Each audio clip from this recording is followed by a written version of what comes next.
Episode 9 ताला 3। मुझे इसकी उम्मीद थी, लेकिन इस समय आधी कक्षा में मेरा उपहास किया जा रहा है।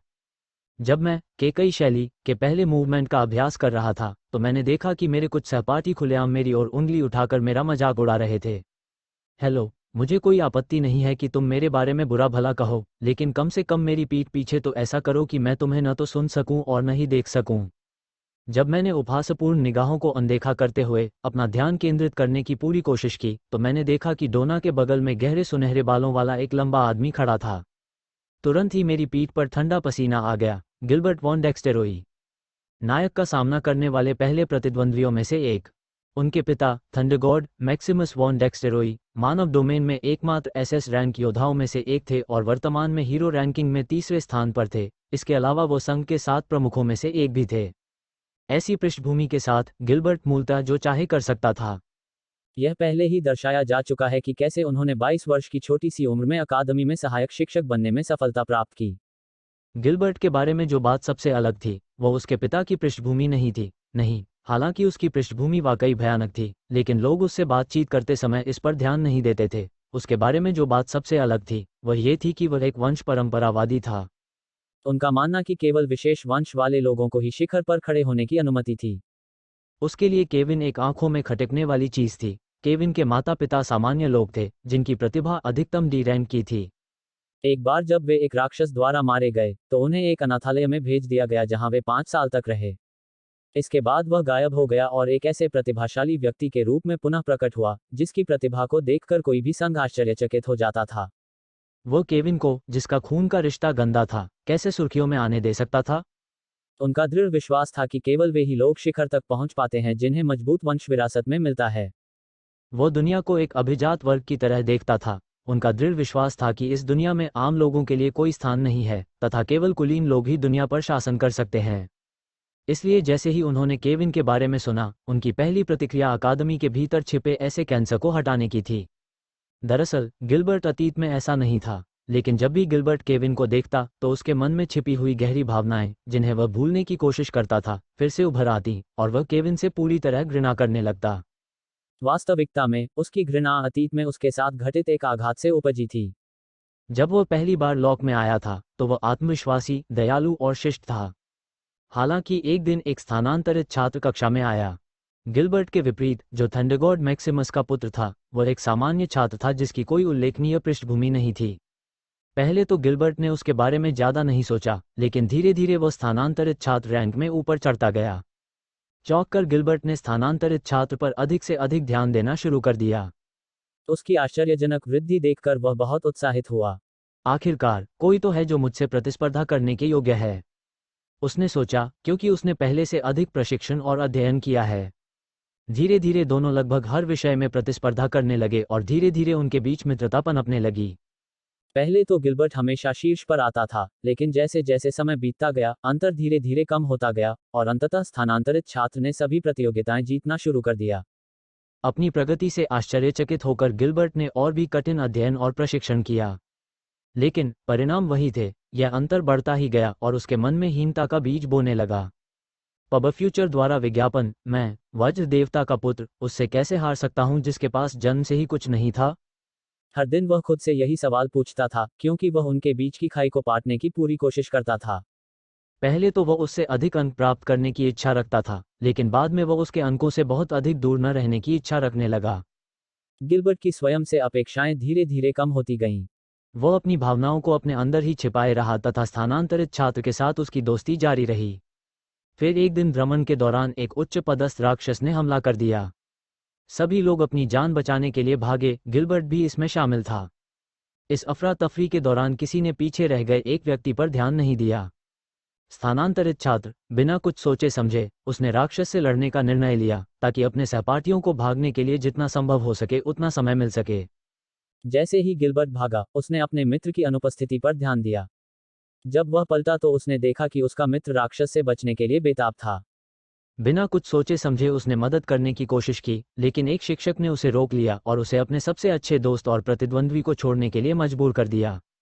जब अतिरिक्त बल पहुंचा तो बहुत देर हो चुकी थी। उसके सबसे अच्छे दोस्त और प्रतिद्वंद्वी सभी की रक्षा करते हुए मारे गए। जैसे ही उन्होंने ये समाचार सुना, उन्हें सबसे पहले राहत का एहसास हुआ। लेकिन इसके तुरंत बाद जैसे ही उसे एहसास हुआ कि वह अपने दोस्त की मौत पर कैसा महसूस कर रहा है, उसे गहरा अफसोस और पीड़ा हुई।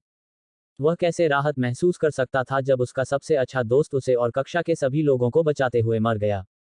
हालांकि वह खुद को उससे कमतर समझता था, लेकिन वह उसके लिए भाई जैसा था। वह उसे बहुत मानता था। वह उसे बहुत प्यार करता था। वह उसका पहला सच्चा दोस्त था जो उसे मिला था। उसने खुद को 1 महीने तक अपने कमरे में बंद रखा। वह कम खाना खाने लगा और हमेशा बाहर जाने से इनकार करता था।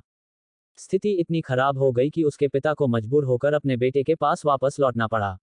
सब कुछ भाग्य पर निर्भर है, चाहे कोई कितना भी प्रतिभाशाली क्यों न हो, केवल चुने हुए लोग ही जीवित रह पाते हैं। ये वे शब्द थे जो उसके पिता ने अपने बेटे को उपदेश देते हुए ठंडे स्वर में कहे थे। जैसे ही उसके पिता के शब्द उसके कानों में गूंजने लगे, गिलबर्ट ने धीरे से अपने अतीत की ओर देखा। उसका मित्र उससे कहीं अधिक प्रतिभाशाली था, लेकिन अंत में जो बच गया वह वही था। अंत में विजेता वह था जो अंत तक जीवित रहा। धीरे धीरे उसके मन में अजीब और विकृत विचार अंकुरित होने लगे, लगभग अंकुरित बीज की तरह। कोई कितना भी प्रतिभाशाली क्यों ना हो, यदि उसके भाग्य में महानता नहीं लिखी है, तो वह कभी भी शीर्ष पर नहीं पहुंच सकेगा। यह सही है। तो क्या हुआ अगर वह प्रतिभाशाली था? मैं ही वह हूं जो अंत में जीवित रहा। आप अपनी मृत्यु के लिए अपने खराब जन्म को दोषी ठहराने से बच नहीं सकते। आप जो किसी चुने हुए व्यक्ति द्वारा पैदा नहीं हुए, शिखर तक पहुंचने की उम्मीद नहीं कर सकते। जल्द ही उसके विचार अधिक से अधिक विकृत हो गए, जब तक कि वह रक्तवंशीय वर्चस्ववादी नहीं बन गया। यद्यपि ऐसा लग सकता है कि वह स्वयं को धोखा देने और वास्तविकता से बचने का प्रयास कर रहा था, परंतु वास्तव में यह सब राक्षसों द्वारा पहले से ही योजनाबद्ध था। उसका तथाकथित सबसे अच्छा दोस्त वास्तव में राक्षसों द्वारा पहले से ही लगाया गया एक छछूंदर था। अब तक सब कुछ राक्षसों द्वारा की गई एक सावधानीपूर्वक योजना थी जो गिलबर्ट को अपना मोहरा बनाने की कोशिश कर रहे थे। उन्होंने सबसे पहले उसके सबसे अच्छे दोस्त के माध्यम से उसकी भावनाओं में घुसपैठ की। जब एक बार उसके सबसे अच्छे दोस्त की एक दुखद दुर्घटना में मृत्यु हो गई और गिलबर्ट की भावनाएं अस्थिर हो गईं, तो राक्षसों ने उसे एक राक्षसी बीज पचाने की योजना बनाई, जो अनिवार्य रूप से किसी व्यक्ति के दिमाग को नष्ट कर देता है और उसे कठपुतली में बदल देता है। ऐसी थी उनकी योजना, लेकिन दुर्भाग्यवश उनकी योजना गिलबर्ट के पिता के हाथों उजागर हो गई, जिसने उनकी वर्षों की सारी योजना को खत्म कर दिया। लेकिन नुकसान पहले ही हो चुका था, क्योंकि तब से गिलबर्ट एक रक्तवंशीय वर्चस्ववादी बन गया। दूर से उसे देखकर मैं उस पर दया किए बिना न रह सका। लेकिन इसका मतलब यह नहीं है कि मैं उससे बात करना चाहता हूं। नरक नहीं, वह शायद वह व्यक्ति है जिससे मुझे लॉक में सबसे ज्यादा डर लगता है। मैं उससे इसलिए नहीं डरता क्योंकि वह कोई गुप्त बॉस है जो बहुत शक्तिशाली है। नहीं, वह अधिक से अधिक एक मध्यम स्तर का बॉस है, क्योंकि वह इतना भी मजबूत नहीं है। उसके बारे में सचमुच डरावनी बात यह है कि वह एक खलनायक है। चेन विलेन क्या है? श्रृंखलाबद्ध खलनायक संभवतः सबसे डरावने खलनायक हैं जिन्हें आप बना सकते हैं। वे ऐसे खलनायक हैं जो पराजित करने पर और अधिक परेशानी उत्पन्न करते हैं। मैं एक उदाहरण देता हूं। आइए एक चीनी खेती उपन्यास लें। कल्पना कीजिए कि यह आदमी आपको लूटने की कोशिश करता है और आप उसे मार देते हैं। बस यही है ना? नहीं, पता चला कि वह एक प्रतिष्ठित संप्रदाय का निम्न स्तर का शिष्य है। उसकी मृत्यु से क्रोधित उसका बड़ा भाई तुम्हारा पीछा करता है। आप क्या करते हैं? तुम उसे हराओ। आगे क्या होगा? बड़े भाई का बड़ा भाई तुम्हारा अगला शिकार करेगा। यह तब तक चलता रहेगा जब तक कि स्थिति इतनी खराब ना हो जाए कि कोई बुजुर्ग आपको ढूंढने न आ जाए। जल्द ही आपका मुकाबला बड़े भाई से हो जाता है और आपके पास कोई अन्य विकल्प न होने पर आप उसे हरा देते हैं। यह तब तक चलता रहेगा जब तक कि अंत में आप संप्रदाय के नेता को मार नहीं देते और पूरे संप्रदाय को खत्म नहीं कर देते। अंत में, क्योंकि आपने किसी ऐसे व्यक्ति को मार दिया जिसने आपको नुकसान पहुंचाने की कोशिश की थी, इसलिए आपको एक पूरे संप्रदाय से लड़ना पड़ा। चेन विलेन ऐसा ही होता है। उपन्यासों में सभी खलनायकों में सबसे खूंखार। और गिलबर्ट बिल्कुल ऐसा ही था। और उनके बारे में जो बात विशेष रूप से डरावनी है, वह यह है कि जिस प्रतिष्ठित संप्रदाय की हम बात कर रहे हैं, वह संघ है। यह घटिया यूनियन। आप उनके खिलाफ लड़ना चाहते हैं। मानव क्षेत्र में सबसे मजबूत संगठन। मेरे मेहमान बनो, लेकिन मैं बाहर हूं। मैं आत्महत्या करने वाला नहीं हूं। उपन्यास में गिलबर्ट पहले एमसी को परेशान करने के लिए अपने गुर्गों का इस्तेमाल करता है। जब चीजें काम नहीं करती हैं, तो वह अलग अलग तरीके आजमाता है, जैसे हथियारों को काम पर लगाना या जहर का इस्तेमाल करना। धीरे धीरे केविन खुद को गिलबर्ट के खिलाफ लड़ता हुआ पाता है, और जैसे ही वह उसे हरा देता है, वह खुद को मुसीबतों के भंवर में पाता है, क्योंकि गिलबर्ट के रिश्तेदार जो यूनियन में काम करते हैं, वे भी उसे निशाना बनाना शुरू कर देते हैं। धीरे धीरे केविन खुद को संघ में उच्च और अधिक कार्यकारी सदस्यों के साथ लड़ता हुआ पाता है, जब तक कि उसे थंडर गॉड मैक्सिमस के खिलाफ मुकाबला नहीं करना पड़ता। एक समय तो हालात इतने खराब हो गए कि उसे मानव क्षेत्र छोड़ना पड़ा ताकि वह ताकत जुटा सके और अपना बदला ले सके। अपना सिर हिलाते हुए मैं धीरे धीरे गिलबर्ट से दूर चला जाता हूँ। अंत में मैंने एक ही गतिविधि को बार बार अभ्यास करने में 2 घंटे बिताए। कृपया ध्यान दें, मैंने आज आप में से हर एक को देखा है। मैं आप में से अधिकांश से प्रसन्न हूँ। बेशक सभी ने मुझे प्रसन्न नहीं किया, क्योंकि आप में से कुछ ने अपना कीमती समय इधर उधर खेलने में बर्बाद कर दिया या बिना किसी उद्देश्य के बेतरतीब ढंग से झूल रहे थे। मुझे अगली बार बेहतर की उम्मीद है, डोना ने मेरी ओर संक्षिप्त नजर डालते हुए कहा। और इस प्रकार पहला प्रशिक्षण सत्र समाप्त हुआ। अल्पविराम। अरे, तुम मुझे अपनी चालें क्यों नहीं सिखाते? मुझे समझ नहीं आ रहा। तुम बार बार एक ही बात क्यों दोहराते रहते हो? क्या तुम ध्यान आकर्षित करना चाहते हो या कुछ और? पब फ्यूचर द्वारा विज्ञापन। छात्रावास के रास्ते में कुछ लड़कों के समूह ने मुझसे बातचीत शुरू कर दी और मुझे परेशान करने लगे। मैं उन्हें अनदेखा करता रहा, लेकिन ऐसा लग रहा था कि इससे उनकी रुचि और अधिक बढ़ रही है। जब मैंने उन्हें लगातार 5 मिनट तक नजरअंदाज किया, तभी वे मुझे अकेला छोड़कर चले गए। दरअसल उनके रुकने का मुख्य कारण यह था कि मुख्य पात्र बस वहां से गुजर गए थे। केविन, जिन, अमांडा, एम्मा और मेलिसा। यदि यह तथ्य न होता कि जिन केविन के सिर के पीछे छेद कर रहा था, तो यह दृश्य किसी पेंटिंग जैसा प्रतीत होता। 2 अविश्वसनीय रूप से सुंदर लड़के 3 धरती को हिला देने वाली सुंदरियों के साथ चलते हुए, मुस्कुराते हुए और एक दूसरे के साथ बातें करते हुए दिखाई दे रहे हैं। यहां तक मुझे भी उम्मीद नहीं थी कि वे इतने सुंदर और आकर्षक होंगे। जब वे गुजरते तो सबकी नज़र उन पर पड़ती और लोग उनके लिए रास्ता बना देते। चूंकि मैं दूसरों से अलग नहीं दिखना चाहता था, इसलिए मैंने बाकी सबकी नकल की और एक तरफ हट गया। जैसे ही वे चले गए, गलियारे में सामान्य चहल पहल लौट आए और मैं अपने कमरे के सामने पहुंच गया। क्लिक करें। कार्ड स्वाइप करते ही दरवाजा अपने आप मेरे लिए खुल गया। अपने जूते उतारकर मैंने जल्दी से स्नान किया और फिर बिस्तर पर चला गया। मैं पिछले 24 घंटों से सोया नहीं था और इसलिए पूरी तरह थक गया था। जैसे ही मेरा शरीर बिस्तर से टकराया, मैं बेहोश हो गई। अल्पविराम। अरे दोस्तों, क्या तुमने देखा कि कैसे सभी ने हमारे लिए रास्ता बनाया? ऐसा लग रहा था जैसे कोई बड़ा आदमी चल रहा हो। एम्मा ने प्रसन्नतापूर्वक कहा और अपने सामने खड़े लोगों की ओर देखा। मुस्कुराते हुए केविन ने सिर हिलाया। हाँ, मैंने देखा। मुझे सचमुच उम्मीद नहीं थी कि लोग ऐसा करेंगे। जिन ने व्यंग्यात्मक लहजे में केविन की ओर देखा। बेशक, आपने इसकी उम्मीद नहीं की थी। उन्होंने हमारे लिए रास्ता सिर्फ इसलिए बनाया क्योंकि मैं वहां मौजूद था। जिनका जवाब सुनकर मेलिसा ने अपना सिर हिलाया और जिन से 2 कदम दूर चली गई। उसे बेवकूफ लोगों से बातचीत करना नापसंद था। दूसरी ओर अमांडा जिनके व्यवहार से अभ्यस्त थी, इसलिए उसने कोई प्रतिक्रिया नहीं की। चूंकि वे दोनों क्रमशः पहले और दूसरे स्थान पर आने वाले गिल्ड से थे, वे दोनों कई मौकों पर एक दूसरे से बातचीत कर चुके थे, इसलिए वह उसके व्यवहार से अभ्यस्त थी। वास्तव में ऐसा था कि उसने कोई प्रतिक्रिया नहीं दी, बल्कि ऐसा था कि उसे कोई परवाह ही नहीं थी। एम्मा के विषय में उसे उसका जवाब मजाकिया लगा और उसने अपनी हंसी रोकने की कोशिश की। व्यंग्यपूर्वक मुस्कुराते हुए केविन ने विषय बदलने की कोशिश की। ठीक है दोस्तों, क्या आपने बीच में उस आदमी को देखा जो कटाना का अभ्यास कर रहा था? उद्धरण चिन्ह डॉट डॉट डॉट। कटाना। ओह, वह अजीब आदमी जो बार बार कटाना को खोल रहा था और अंदर डाल रहा था। तुरंत ही एम्मा केविन के पास गई और उत्साह से बात करने लगी। अमांडा की तरह ही एम्मा भी जिन की तरह घमंडी युवा मास्टर नहीं बनी। वह बल्कि दबंग थी, लेकिन ज्यादातर समय वह खुश रहती थी और हमेशा प्रतिस्पर्धा करना पसंद करती थी। इसलिए जब भी वह केविन को देखती तो उसकी प्रतिस्पर्धी भावना प्रज्वलित हो जाती, जिससे वह उसके साथ अधिक बातचीत करने के लिए प्रेरित होती। ओह हाँ, वह। एम्मा की उत्तेजना से अचंभित होकर केविन ने अजीब ढंग से सिर हिलाया। उसका क्या नाम था? अपना सिर झुकाकर एम्मा ने चारों ओर देखा। अमांडा अपनी पुस्तक पढ़ रही थी, इसलिए उसने कोई प्रतिक्रिया नहीं दी, जबकि मेलिसा को इसकी परवाह नहीं थी। केविन को भी उसका नाम नहीं पता था, इसलिए उसने असहाय होकर अपने कंधे उचका दिए। उस हारे हुए आदमी के बारे में भूल जाओ और चलो कैफेटेरिया में चलें, मुझे भूख लगी है। जिन ने गति बढ़ाते हुए कहा। अरे रुको, एम्मा चिल्लाई, जैसे वह जिन को पकड़ने के लिए दौड़ी। असहायता से अपना सिर हिलाते हुए केविन ने भी अपनी गति बढ़ा दी और कैफेटेरिया की ओर बढ़ गया। उसने कटाना लड़के के बारे में इसलिए पूछा क्योंकि उसकी अंतरात्मा ने उसे बताया था कि वह दिखने में जितना सरल है, उतना है नहीं।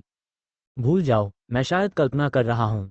इस तरह रेन एक ऐसी परेशानी भरी स्थिति से बचने में कामयाब रहा, जहां वह नायक की नज़र में आ जाता।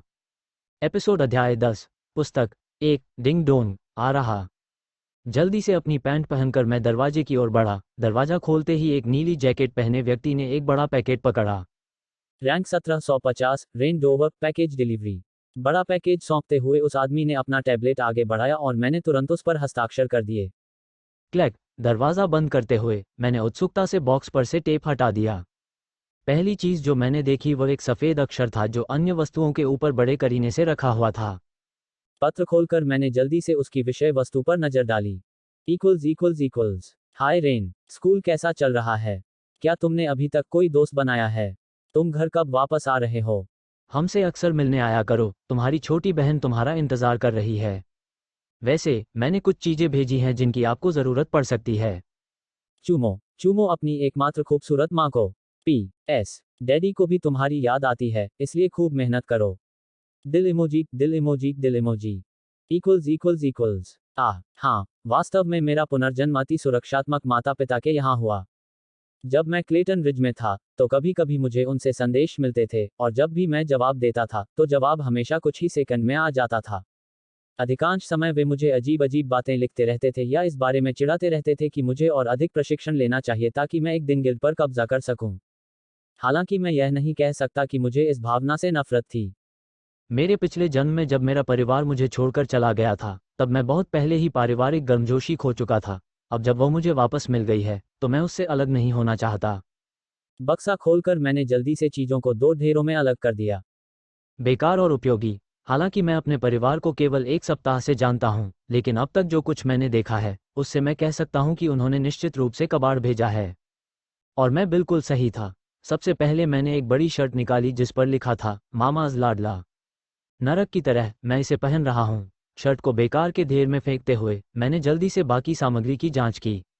अंदर बहुत सी चीजें भरी हुई थीं, बैग से लेकर कपड़े और अन्य उपयोगी चीजें जो बाद में मेरे काम आ सकती थीं। धीरे धीरे मैंने उपयोगी और बेकार सामान को अलग किया जो मेरी माँ ने भेजा था। ओह, ऐसा ही होना चाहिए। पब फ्यूचर द्वारा विज्ञापन। अपने माथे पर जमा हुए पसीने को पोंछते हुए मैं खड़ा हुआ और आलस से अपनी बाहें फैला दी। जैसे ही मैं जाने वाला था मैंने अपनी आंख के कोने से बॉक्स के अंदर कुछ देखा। एक किताब। बॉक्स के अंदर आखिरी चीज को देखकर मैं भ्रमित हुए बिना नहीं रह सका। यह एक लाल किताब थी जिस पर कोई कवर या सामने कोई चित्र नहीं था। अब तक मैंने जो देखा है उसके अनुसार मेरे कार्यभार संभालने से पहले रेंडोवर जो भी थे वे निश्चित रूप से पुस्तक प्रेमी नहीं थे। वास्तव में ऐसा लगता था कि उसे पढ़ने से नफरत थी, क्योंकि जब मैंने मेरी नई माँ से कुछ किताबें मांगी तो वह सचमुच आश्चर्यचकित हो गई थी। वह मुझे लॉक में नामांकन कराने के लिए बधाई उपहार भेजना चाहती थी और चूंकि मैं उन्हें अच्छी तरह से नहीं जानती थी इसलिए मैंने उनसे उपहार के रूप में केवल कुछ पुस्तकें मांगी। किताब पलटते समय मैं अवाक रह गया क्योंकि किताब में कुछ भी लिखा नहीं था। वह पूरी तरह से खाली थी। शायद यह एक डायरी है, मैंने सोचा और किताब को बेकार के ढेर में फेंक दिया। अब ये बात अधिक समझ में आती है। कमरे में इधर उधर नजर घुमाकर मैंने समय देखा। शाम के करीब 6 बजे थे। गुरगल, मुझे लगता है कि मैं पहले कैंटीन जाऊंगा और उसके बाद जिम जाऊंगा। ये देखकर कि मेरा पेट भूख से तड़प रहा था मैंने जिम जाने से पहले कैंटीन में जाकर कुछ खाने का निर्णय लिया। अपना बैग पैक करके मैंने चाबियां ली और तेजी से कमरे से बाहर निकल गया। क्लिक करें। एक क्लिक की आवाज़ के साथ दरवाज़ा बंद हो गया और मैं कैंटीन की ओर निकल पड़ा। जैसे ही मैं कमरे के अंदर से निकला, कमरे के कोने में कबाड़ के ढेर के ऊपर रखी एक छोटी सी लाल किताब पर नक्काशी दिखाई देने लगी। चमकता हुआ तलवारबाज। मैं कहना चाहूँगा कि कैंटीन का खाना अद्भुत था। मैंने केवल 15 यू खर्च किए और मुझे ऐसा भोजन मिला जो मेरी दुनिया में मिशेलिन सूची में शामिल हो जाता।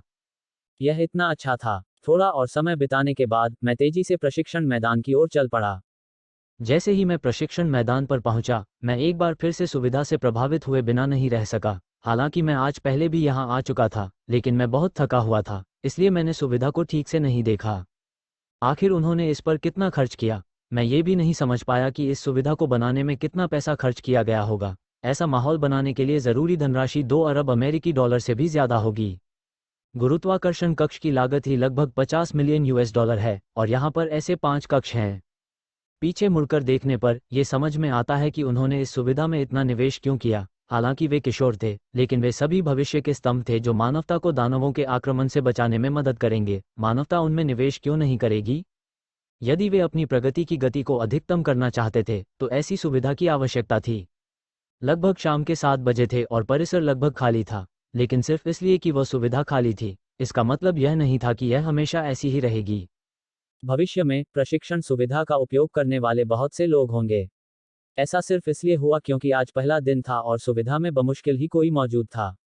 उनमें से ज्यादातर लोग आज बनाए गए अपने नए दोस्तों के साथ घूम रहे थे या फिर प्रशिक्षण के लिए बहुत थके हुए थे। मेरी अपेक्षाकृत कम रैंकिंग के कारण बहुत से लोग मेरे साथ जुड़ना नहीं चाहते थे, इसलिए मेरे पास प्रशिक्षण के अलावा और कोई बेहतर काम नहीं है। खैर, मैं शिकायत नहीं कर सकता था क्योंकि मुझे अकेले रहना पसंद था। Clang clang clang. जब मैं अपने आप को खींच रहा था तो कमरे के कोने में मुझे धातु के आपस में टकराने की आवाज़ सुनाई दी। बिना देखे ही मुझे पता चल गया कि वह कौन था। केविन। सभी नायकों की तरह वह भी प्रशिक्षण के प्रति कट्टर थे और प्रतिदिन 8 घंटे से अधिक प्रशिक्षण लेते थे।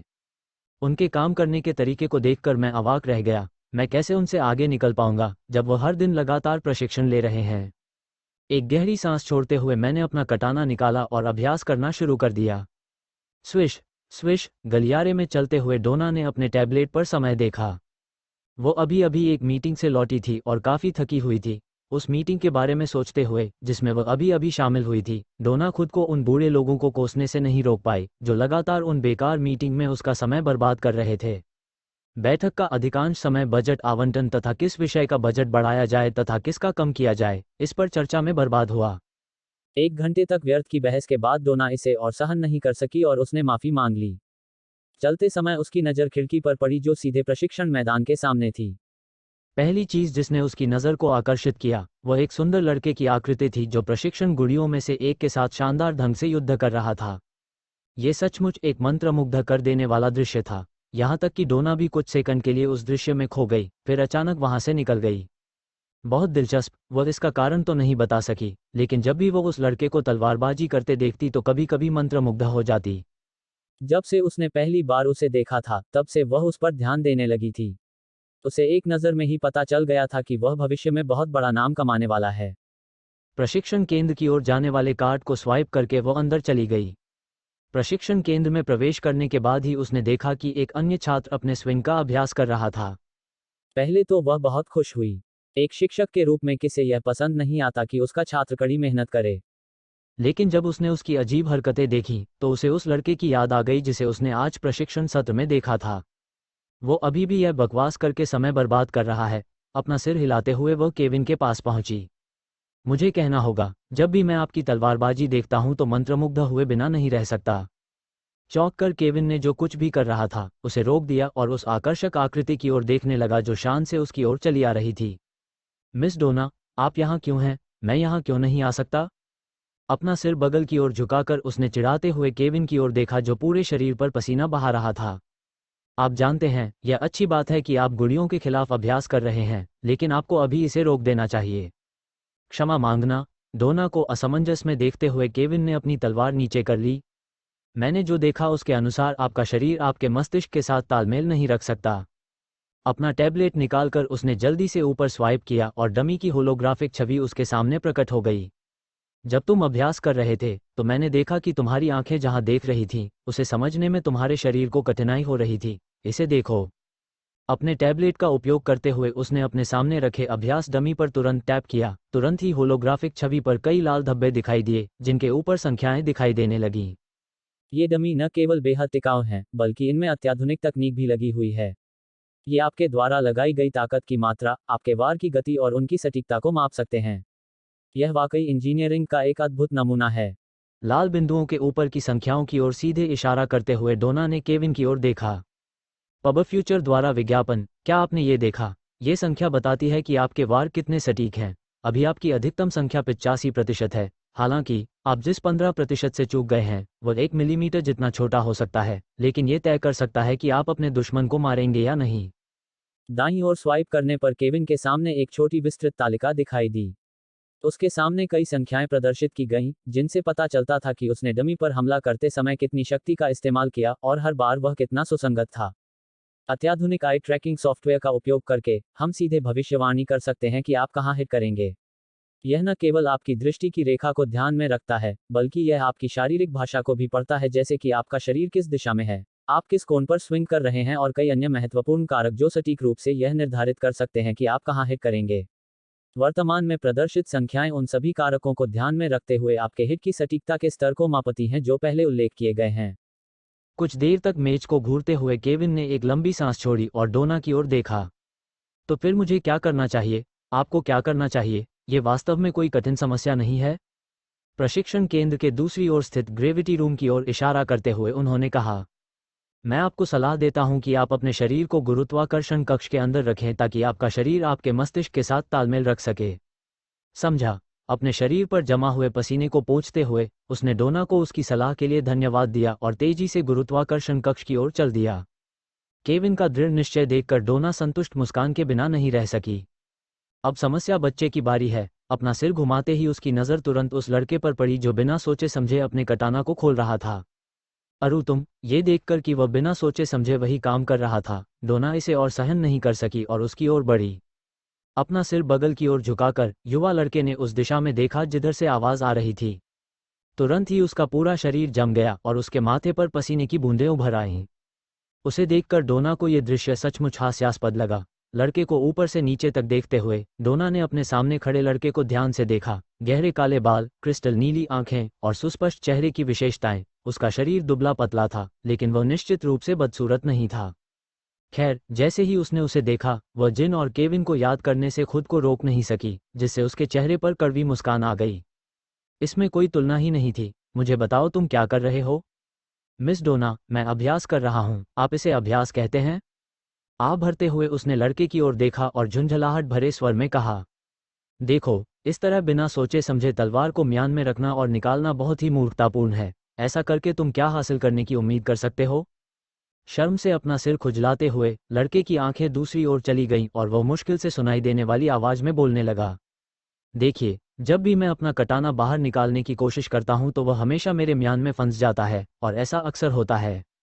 डोना एक अलौकिक शक्ति संपन्न व्यक्ति थी, इसलिए उसके लिए यह समझना मुश्किल नहीं था कि लड़का क्या कह रहा था, लेकिन जब उसने सुना कि उसने क्या कहा तो उसे लगा कि काश उसने ऐसा न किया होता। तलवार म्यान के अंदर फंस गई। आप ऐसी मूर्खतापूर्ण गलती कैसे कर सकते हैं? नहीं, सबसे पहले तो जो व्यक्ति म्यान से कटाना भी नहीं निकाल सकता वह लॉक में कैसे नामांकित हो सकता है? लाखों सवाल उसके मन में उभरे जब वह अवाक होकर अपने सामने खड़े लड़के को देख रही थी। हाँ, या तो एक बेहतर म्यान ले लो या तलवार बदल लो। इस तरह अपना समय बर्बाद करना बंद करो, ठीक है? ठीक है। उसे लगा कि अगर वह और अधिक देर तक रुकी तो उसे भयंकर सिरदर्द हो जाएगा, इसलिए वह मुड़ी और चली गई। जैसे ही वो वहां से निकलने वाली थी, उसने अपने पीछे एक त्वरित नज़र डाली। वो एक बार फिर अवाक रह गई। क्या वह बहरा है या कुछ और? जिस लड़के से उसने अभी बात की थी वह फिर से वही काम कर रहा था। ऐसा लग रहा था जैसे उसकी सलाह उसके कानों में कभी गई ही नहीं।